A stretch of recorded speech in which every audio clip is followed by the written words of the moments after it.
समधन जी, मैंने आपके परिवार को तोड़ा तो भगवान ने मेरे परिवार को तोड़ दिया। मोहित को घर जाने के लिए सिर्फ 1 हफ्ते की छुट्टी मिली थी। समय बचाने के लिए उसने अपनी पत्नी अलका व बेटे राहुल के साथ मुंबई से दिल्ली तक का यात्रा हवाई जहाज से करने का फैसला किया। अलका ने घर से निकलने से पहले साफ साफ कहा था, देखो मैं पूरे 5 महीने बाद अपने मम्मी पापा से मिलूंगी। भैया भाभी के घर से अलग होने के बाद वो दोनों बहुत अकेले हो गए हैं, इसलिए मुझे उनके साथ ज़्यादा समय रहना है। अगर आपने अपने घर पर 2 दिनों से ज़्यादा रुकने के लिए मुझ पर दबाव बनाया तो झगड़ा हो जाएगा। अपने मम्मी पापा के अकेलेपन से आज तुम इतनी दुखी हो और परेशान हो रही हो, पर शादी होते ही तुमने रात दिन कलह करके क्या मुझे घर से अलग होने को मजबूर नहीं किया था? जब तुमने कभी मेरे मनोभावों को समझने की कोशिश नहीं की तो मुझसे ऐसी उम्मीद क्यों रखती हो? मोहित उससे ऐसा सवाल पूछना चाहता था, पर झगड़ा और कलह हो जाने के डर से चुप रहा। तुम जितने दिन जहाँ चाहो रहना चाहो वहाँ रहना, पर राहुल अपने दादा दादी के साथ ज़्यादा समय बिताएगा। वो तड़प रहे हैं अपने पोते के साथ हंसने खेलने के लिए। मोहित ने रुखे से लहजे में अपनी बात कही और अलका के साथ किसी तरह की बहस में उलझने से बचने के लिए टैक्सी की खिड़की से बाहर देखने लगा था। मोहित को अपनी सास मीना कभी अच्छी नहीं लगी थी। उनकी साह पर ही अलका ने शादी के कुछ महीने बाद से किराए के मकान में जाने की जिद पकड़ ली थी। उसका दिल बहुत दुखा था, पर शादी के 6 महीने बाद ही अलका ने उसे किराए के घर में रहने के लिए मजबूर कर दिया था। वह करीब 4 साल तक किराए के मकान में रहा था। फिर नई कंपनी में नौकरी मिलने से वह 5 महीने पहले मुंबई आ गया था। अब सप्ताह भर की छुट्टियां लेकर वह सपरिवार पहली बार दिल्ली जा रहा था। करीब 2 महीने पहले मोहित का साला नीरज अपनी पत्नी अनुज और सास ससुर के बहकावे में आकर घर से अलग हो गया था। उसके ससुर ने उसे नया काम शुरू करवाया था जिसमें उसकी अच्छी कमाई हो रही थी। ससुराल में ज़्यादा मन लगने से उसका ज़्यादा समय वहीं गुजरता था। उसके लिए अलग होने के फैसले को सुन अलका बहुत तड़पी थी, खूब झगड़ी थी वह फ़ोन पर अपने भैया भाभी के साथ, पर उन दोनों ने घर से अलग होने का फैसला नहीं बदला था। इंसान को अपने किए की सज़ा ज़रूर मिलती है। दूसरों की राह में कांटे बोने वाले के अपने पैर कभी ना कभी ज़रूर लहूलुहान होते हैं। मोहित की इस कड़वी बात को सुनकर अलका कई दिनों तक उसके साथ सीधे मुंह नहीं बोली थी। मोहित अपने माता पिता को मुंबई में साथ रखना चाहता था, पर अलका के इस प्रस्ताव का ज़बरदस्त विरोध किया। माँ की कमर का दर्द और पिताजी का ब्लड प्रेशर बढ़ता जा रहा है। अगर अब हमने उन दोनों की उचित देखभाल नहीं की तो दोनों के लिए औलाद को पालने पोसने की इतनी झंझटें उठाने का फ़ायदा ही क्या हुआ? अलका के पास मोहित के इस सवाल का कोई माकूल जवाब तो नहीं था, पर उसने अपने सास ससुर को साथ ना रखने की अपनी जिद नहीं बदली थी। सुबह की फ्लाइट पकड़कर वो सब 12 बजे के करीब अपने घर पहुंच गए। पूरे सफ़र के दौरान अलका नाराज़गी भरे अंदाज में खामोश रही।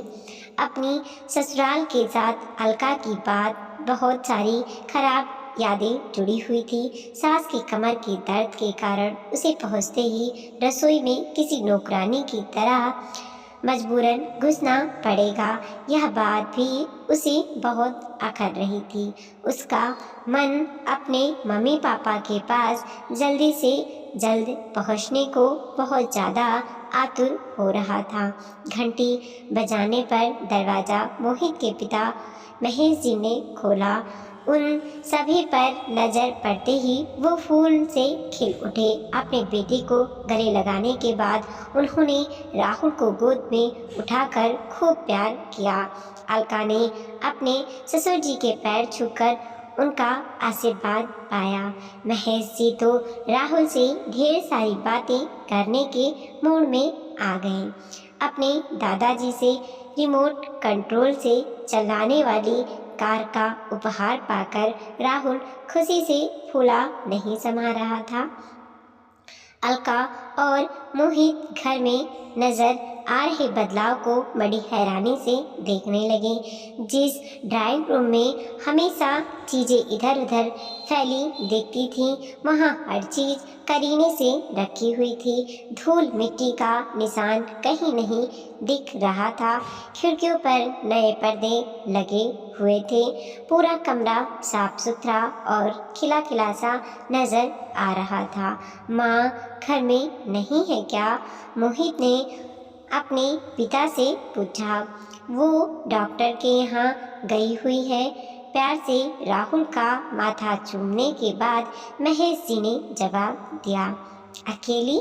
नहीं, उनकी एक सहेली साथ गई है। कौन? शारदा मौसी? नहीं, उन्होंने एक नई सहेली बनाई है। दोनों लौटने वाली ही होंगी। तुम दोनों क्या पियोगे, चाय, कॉफी या कोल्ड ड्रिंक? अरे बाप रे! महेश जी ने अचानक माथे पर हाथ मारा और राहुल को गोद से उतारकर झटके से सीधे खड़े हो गए। क्या हुआ? मोहित ने चिंतित स्वर में पूछा। गैस पर भिंडी की सब्जी रखी हुई है।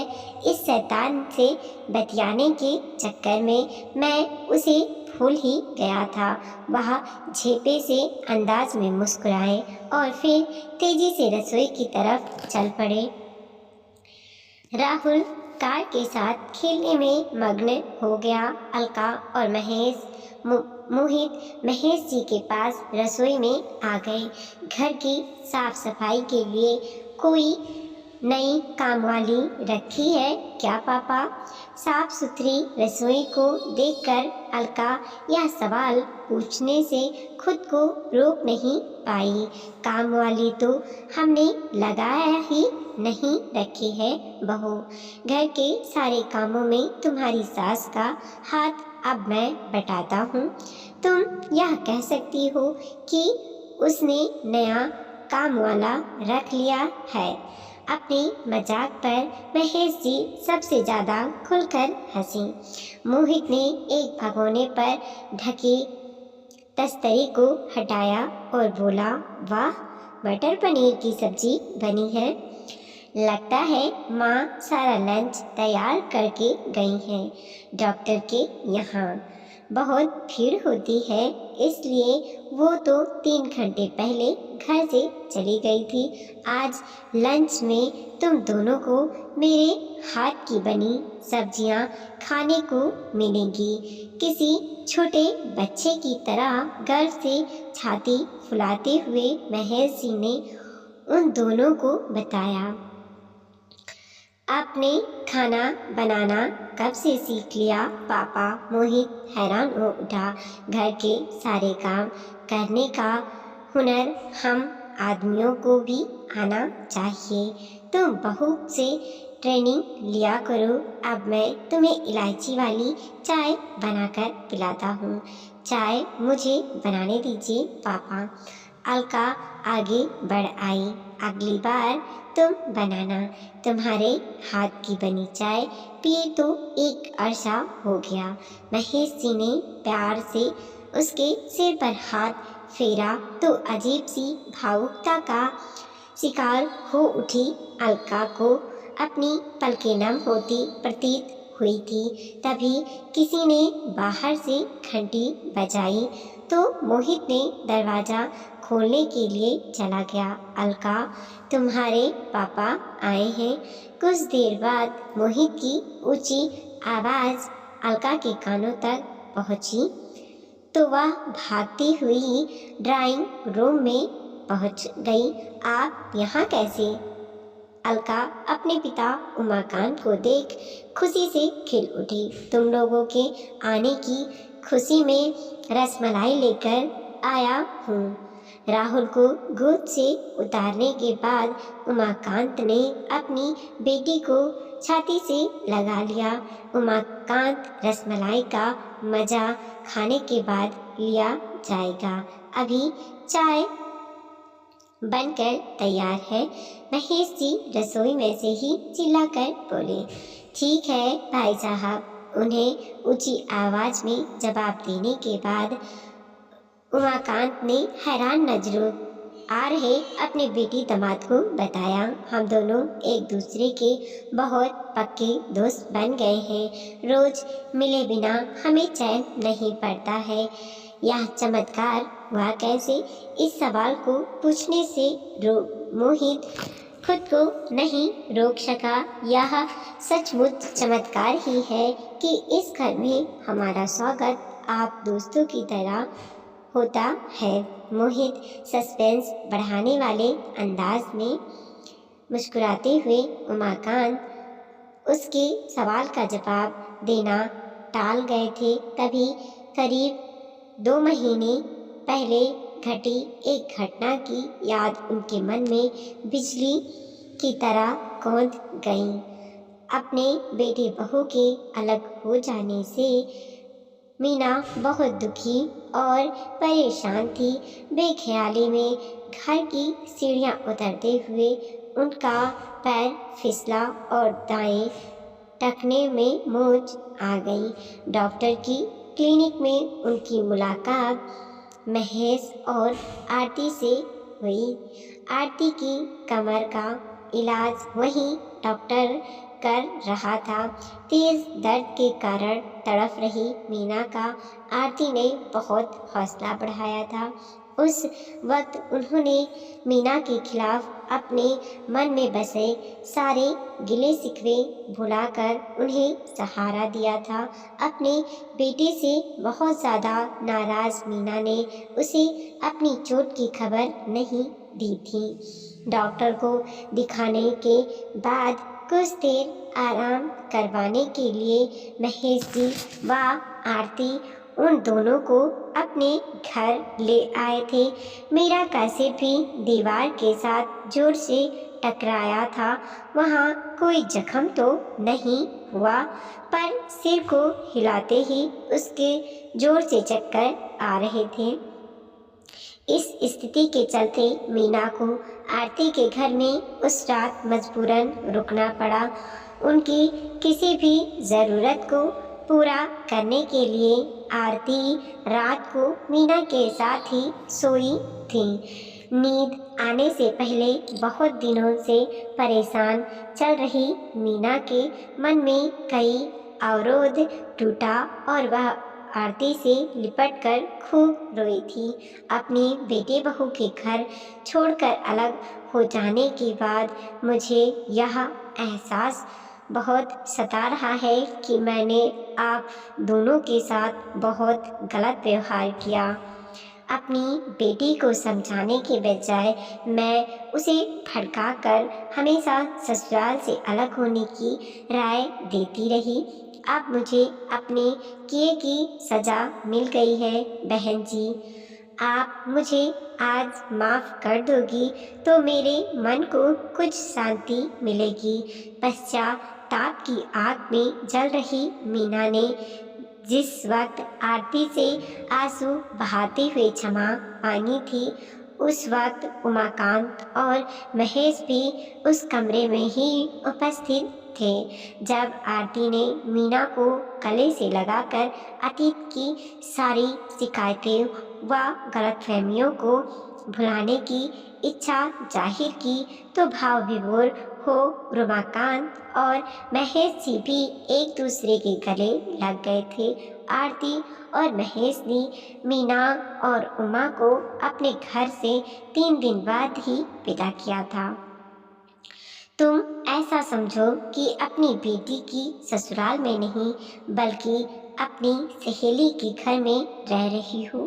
तुमसे बात करके मेरा मन बहुत हल्का हुआ है। मुझे ना कमर का दर्द सता रहा है, ना बहू बेटी के गलत व्यवहार से मिले जख्म पीड़ा दे रहे हैं। तुम कुछ ठीक होने के बाद ही अपने घर जाना। आरती की अपनेपन से भरी ऐसी इच्छा ने मीना को बेटी की ससुराल में रुकने के लिए मजबूर कर दिया था। आने वाले दिनों में दोनों दंपतियों के बीच दोस्ती की जड़ें और ज़्यादा मजबूत हो गई थीं। पहले एक दूसरे के प्रति नाराजगी, नफरत और शिकायतों में खर्च होने वाली ऊर्जा फिर आपसी प्रेम को बढ़ाती चली गई थी। माँ आपके साथ क्यों नहीं आई? अलका के इस सवाल को सुनकर उमाकांत अतीत की यादों से झटके के साथ उबर आए। कुछ देर में वो आती ही होंगी। इस फ्रिज में रख के आ। उमाकांत ने रसमलाई का डिब्बा अलका को पकड़ा दिया। वो सब लोग जब कुछ देर बाद गर्मा गर्म चाय का लुत्फ उठा रहे थे तब एक बार फिर घर की घंटी बजी। घर में दरवाजा खोलने के बाद अलका और मोहित ने जो दृश्य देखा वह उनके लिए अकल्पनीय था। मोहित की माँ आरती ने अलका की माँ मीना का सहारा लेकर ड्राइंग रूम में प्रवेश किया। बहुत ज़्यादा थकी सी नज़र आने वाले के बावजूद वो दोनों घर आए मेहमानों को देखकर खिल उठी थी। मोहित ने तेजी से उठकर पहले दोनों के पैर छुए और फिर माँ की बाँह थाम ली। मीना के हाथ खाली हुए तो उन्होंने अपनी बेटी को गले लगा लिया। अलका उनसे अलग हुई तो राहुल अपनी दादी की गोद में से उतरकर भागते हुए नानी की गोद में चढ़ गया। सबके लाड प्यार का केंद्र बना वह बेहद प्रसन्न और बहुत ज़्यादा उत्साह से भरा हुआ नजर आ रहा था। इस बार 2 कप चाय मैं बना लाता हूँ। उमाकांत ने अपना कप उठाया और चाय का घूंट भरने के बाद रसोई की तरफ चल पड़े। उनकी जगह चाय बनाने के लिए अलका रसोई में जाना चाहती थी पर आरती ने उसका हाथ पकड़कर रोक लिया।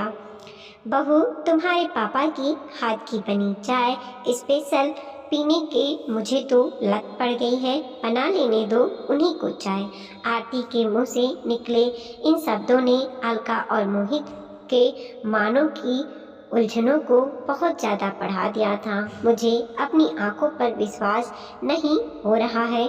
उन चारों बुजुर्गों को कुछ देर बाद बच्चा बनकर राहुल के साथ हंसते बोलते देख अलका ने धीमी आवाज में मोहित के सामने अपने मन की हैरानी प्रकट की। कितने खुश हैं चारों। मोहित भावुक हो उठा। इस सुखद बदलाव का कारण कुछ भी हो पर यह दृश्य देखकर मेरे मन की चिंता गायब हो गई है। ये सब एक दूसरे का कितना मजबूत सहारा बन गए हैं। पर ये चमत्कार हुआ कैसे? अपने माँ के टखने में आई मोच वाला घटने से अनजान अलका एक बार फिर आश्चर्य से भर उठी।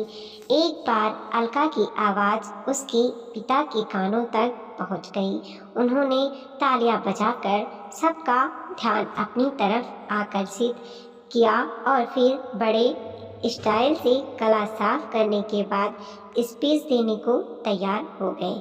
हमारे रिश्ते में आए बदलाव को समझने के लिए अलका और मोहित के दिलों में बनी उत्सुकता को शांत करने के लिए मैं उन दोनों से कुछ कहने जा रहा हूँ। मेरी प्रार्थना है कि आप सब भी मेरी बात ध्यान से सुने। अपनी अतीत की गलतियों को लेकर अगर कोई दिल से पश्चाताप करे तो उसके अंदर बदलाव अवश्य आता है। जब नीरजा अपनी पत्नी व बेटी को लेकर अलग हुआ तब मीना और मुझे समझ में आया कि हम अलका को किराए के मकान में जाने की सलाह देकर बहुत ज़्यादा गलत काम किया था। बढ़ती उम्र की बीमारियों के शिकार बने हम चारों मायूस व दुखी इंसानों के दिलों में एक दूसरे के लिए बहुत सारा मैल जमा था। इस मैल को दूर कराने का मौका संयोग से हमें मिल गया।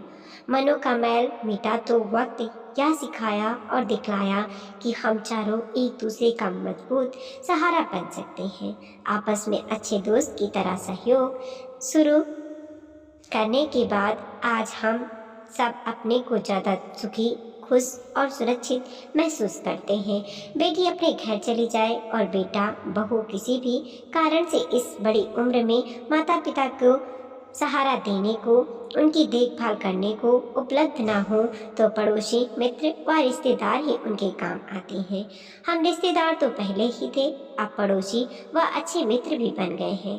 भावुक नजर आ रहे उमाकांत ने आगे बढ़कर महेश जी को उठाया और फिर दोनों दोस्त हाथ पकड़कर साथ साथ खड़े हो गए। पड़ोसी कैसे? मोहित ने हैरानी से पूछा। तुम दोनों को सरप्राइज देने के लिए हमने यह खबर अभी तक छिपाए रखी थी कि इसके ठीक ऊपर वाले फ्लैट में हमने पिछले हफ्ते शिफ्ट कर लिया है, उमाकांत ने बताया। मुझे विश्वास नहीं हो रहा है। मोहित ने इस खबर की पुष्टि कराने को अपने पिता की तरफ देखा। यह बात सच है बेटे, पुराना फ्लैट बेचकर ऊपर वाला फ्लैट खरीदने का इनका फैसला समझदारी भरा है। पड़ोसी होने से हम एक दूसरे के सुख दुख में फौरन शामिल हो जाते हैं। इसके अलावा हमारी उचित देखभाल ना कर पाने के कारण अब तुम बच्चों को किसी तरह के अपराध बोध का शिकार बनने की कोई ज़रूरत नहीं है। सबसे ज़्यादा महत्वपूर्ण बात यह है कि अब हमारा अकेलापन दूर भाग गया है। आपसी सहयोग के कारण हमारा जीवन ज़्यादा खुशहाल और रसपूर्ण हो गया है। महेश जी का चेहरा जोश व उत्साह से चमक उठा था। आप सबको इतना खुश देखकर मेरा मन बहुत ज़्यादा हल्कापन महसूस कर रहा है। लेकिन क्या? अपने बेटे को यूं झटके से चुप होता देख आरती चिंतित स्वर उनकी नजरें आने लगी। इस अलका बेचारी का मायका और ससुराल तो अब ऊपर नीचे के घर में हो गए हैं। ये ससुराल वालों से रूठकर अब कहाँ जाया करेगी? मोहित के उस मजाक पर सबने जोर से ठहाका लगाया तो अलका ने शर्मा कर अपनी माँ व सास के पीछे खुद को छिपा लिया था। वीडियो को लाइक कीजिए, कमेंट कीजिए और अपने दोस्तों के साथ जरूर शेयर कीजिए। चैनल पे नए हैं प्लीज़ सब्सक्राइब कीजिए और देखते रहिए मोटिवेशनल स्टोरी।